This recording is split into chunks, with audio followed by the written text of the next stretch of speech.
For persons K, L, M and N start from the vertices of a square of side A simultaneously and move towards the neighbor in order always with the same speed of v. When and where do they meet?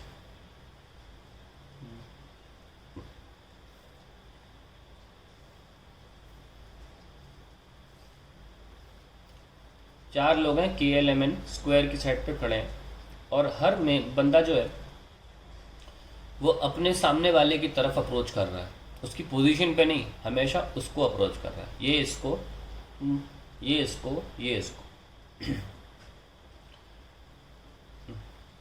तो अगर ये इधर बढ़ेगा तो फिर इसको फिर इधर की तरफ जाना पड़ जाएगा, थोड़ा सा ऐसे टर्न लेना पड़ जाएगा। ये इधर जा रहा है, ये इधर जा रहा है। हमें ही निकालना है when and where will they meet. सबकी स्पीड बराबर है, इक्वल स्पीड। ये यहाँ मुड़ जाता है, ये यहाँ मुड़ जाता है और फिर ये के की तरफ जाना चाहता है। ये और फर्दर मुड़ेगा, ये और फर्दर, और ये ऐसे, फिर ये और फर्दर मुड़ेगा। अल्टीमेटली जो सेंटर है वो चारों के लिए सेम दूरी साबित होती है हर कॉर्नर पॉइंट से।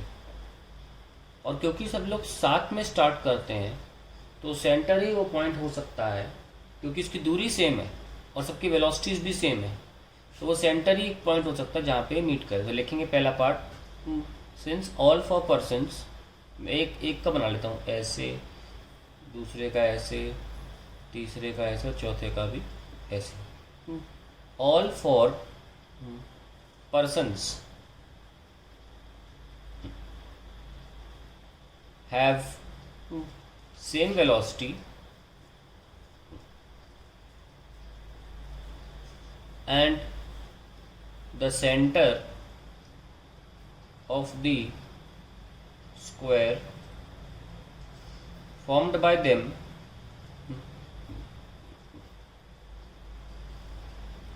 is equidistant from all corners,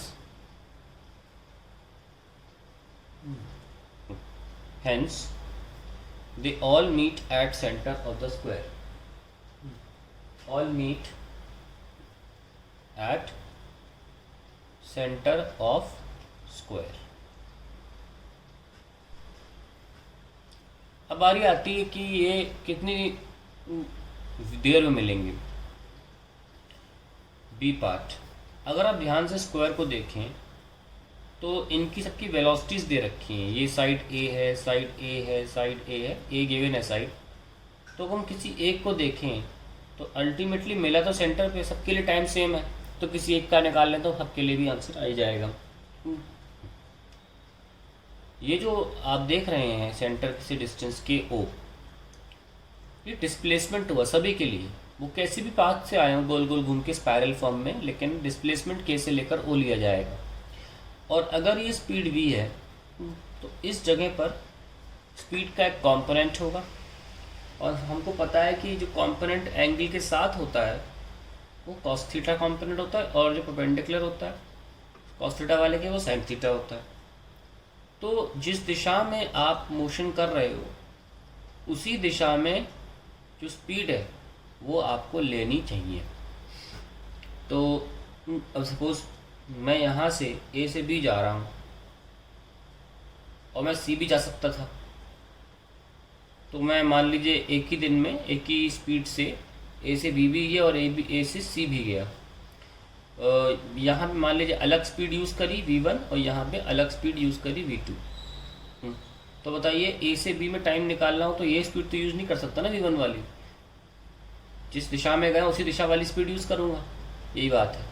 तो जिस दिशा में गए हैं यही वाली स्पीड यूज़ करनी पड़ेगी। हमें ये वाली v दे रखी थी, तो ये वाली कितनी हुई v cos थीटा, ठीक है। और क्योंकि ये बाइसेक्ट कर रही है इस एंगल को, तो ये 45 डिग्री है, v cos 45, सो आंसर आएगा v बाय रूट 2।